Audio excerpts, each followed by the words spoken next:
La idea principal que queremos poner en valor en este stand de la Feria Internacional de Muestras de Asturias 2025 es que cada casa cuenta, donde contamos con vosotros, con vuestro esfuerzo, con vuestro compromiso y con vuestra colaboración para poder conseguir incrementar esas cantidades de reciclaje, porque al final reciclar es solamente separar bien. Tenemos que tener eso muy claro y conseguir interiorizarlo en cada uno de nuestras costumbres diarias.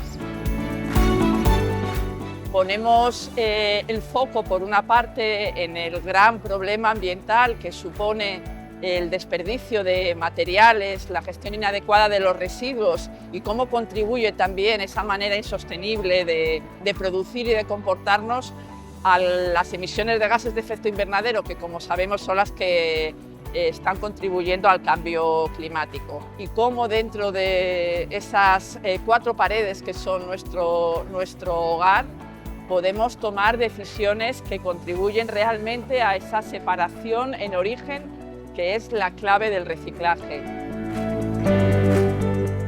Todos queremos vivir en un lugar limpio, sostenible y agradable.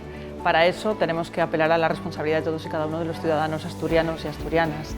En Asturias, en nuestro territorio, nos queda mucho por hacer todavía. Nuestro esfuerzo, el esfuerzo de cada uno en su casa es súper importante.